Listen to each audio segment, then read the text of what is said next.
Tim gabungan Polresta Jambi menggerebek sebuah lokasi yang diduga selama ini menjadi tempat penyalahgunaan narkoba di kota Jambi. Inspektur Jenderal Teddy Minahasa dikabarkan ditangkap terkait kasus narkoba. Pada Teddy Minahasa baru ditetapkan sebagai Kepala Polda Jawa Timur menggantikan Niko Afinta. Dikit Narkoba Bareskrim Polri mengungkap sindikat peredaran gelap narkoba jaringan internasional Freddy Pratama. Freddy Pratama masih berstatus buron sejak 2014, tapi menguasai jaringan narkoba internasional. Halo guys. Hai. Aku mau cerita nih. Kalian mau dengerin nggak? Boleh, mau. Jadi gini guys, aku tuh ngerasa di kelasku kayak bikin aku tertekan. Terus kayak aku tuh ada yang kurang gitu sama diri aku sendiri. Kalian juga ngerasain apa yang aku rasain nggak? Iya sih, sama juga yang kamu rasain. Kalian ngerasa nggak kalau teman kalian itu di kelas lebih aktif, tapi kalian kayak nggak bisa nyesuaiin diri sama teman-teman kalian?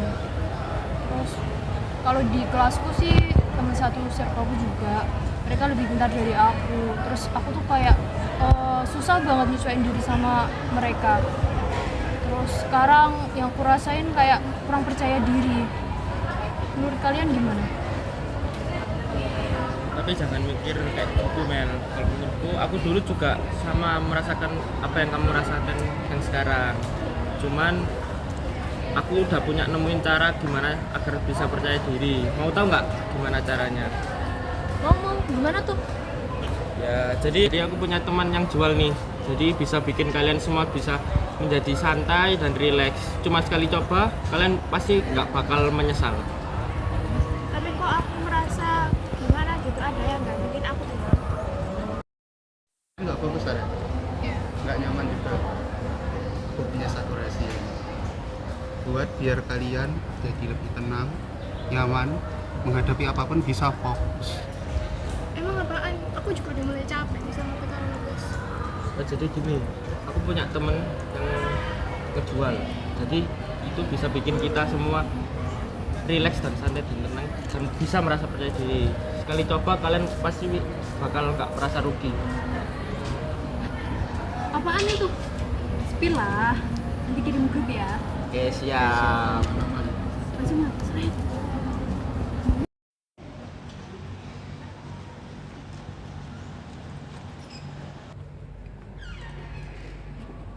Mbak, maaf salah kelas.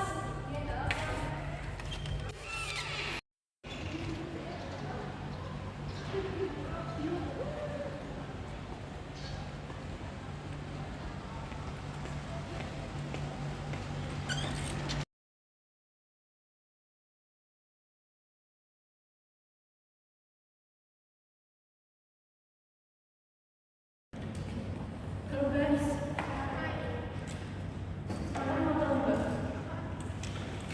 Sumpah anjir, aku tadi malu banget salah kelas, apalagi di dalamnya ada kakak kelas. Terus kayaknya ini efek itu loh, tau kan? Dan ini bikin kayak aku kayak semakin hari semakin bingung. Terus lagi kayak nggak ada tujuan hidup, tambah makin stres. Aku sebenarnya kayak pengen mengendaliin diri biar nggak kecanduan. Kalian gitu juga nggak? Sama sih aku nggak bisa fokus kuliah, semuanya jadi kacau dan aku nggak bisa mengendalikan hidup aku. Kalian ngerasain efeknya itu kan? Iya.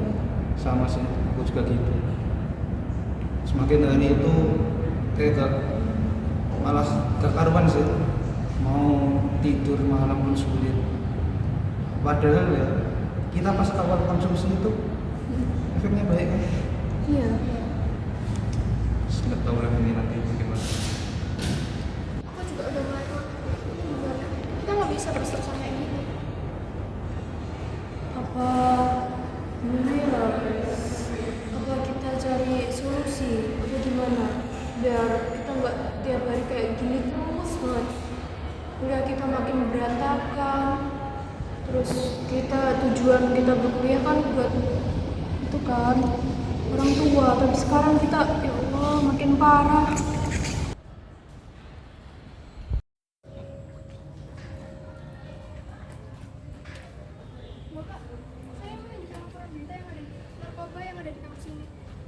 menurut saya ini perlu diperhatikan. Karena mungkin banyak teman-teman yang mungkin terjangkit karena adanya adiksi ini.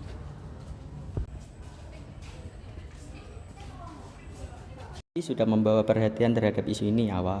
Apa yang kamu tuliskan sangat penting. Saya ingin menjelaskan lebih dalam lagi, karena seringkali mahasiswa merasa terisolasi dan mencari cara cepat untuk mengatasi stres. Sayangnya, narkoba bukan solusi, malahan membawa dampak yang lebih buruk. Narkoba dapat merusak struktur otak, terutama bagian yang berfungsi untuk mengontrol emosi dan perilaku. Ketika seseorang menjadi kecanduan, mereka tidak dapat membuat keputusan rasional. Selain itu, narkoba juga mempengaruhi kesehatan fisik, meningkatkan risiko gangguan mental, dan merusak hubungan sosial. Kayaknya kita nggak bisa terus-terusan kayak gini, guys. Aku baru ingat kalau Brody punya dosen yang pengalamannya udah jadi tukang soal. Kayaknya juga buka layanan konseling deh. Mungkin dengan itu kita bisa terbantu.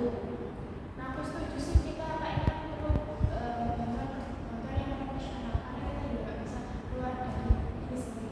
Dulu aku juga merasa kita nggak bisa keluar ini sendiri. Nah, tapi setelah aku mendengar penjelasan dari dosen tadi, kayaknya kita punya banyak cara buat keluar dari situasi ini. Oh, berarti ada orang yang bisa bantu kita lebih serius ya? Aku benar-benar butuh bimbingan dari orang yang ngerti masalah ini. Benar sih, kita perlu bicara ini dengan orang lain. Kita perlu keluar dari lingkaran setan ini. Mungkin bicara dengan konselor profesional melalui konseling bisa menyelesaikan masalah ini. Aku juga merasa kalau kita butuh dukungan dari orang lain. Tapi yang paling penting adalah kita berani buat ngakuin kalau kita butuh bantuan. Itu apa kita?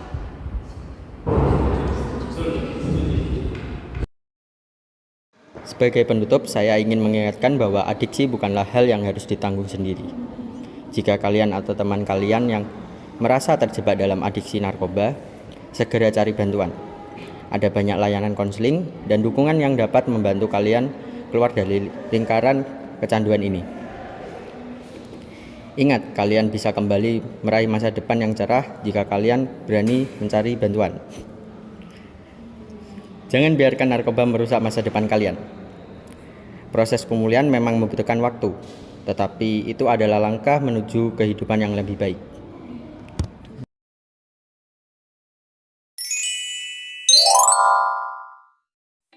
Oke teman-teman, setelah tadi kita mendengarkan edukasi dari Pak Edwin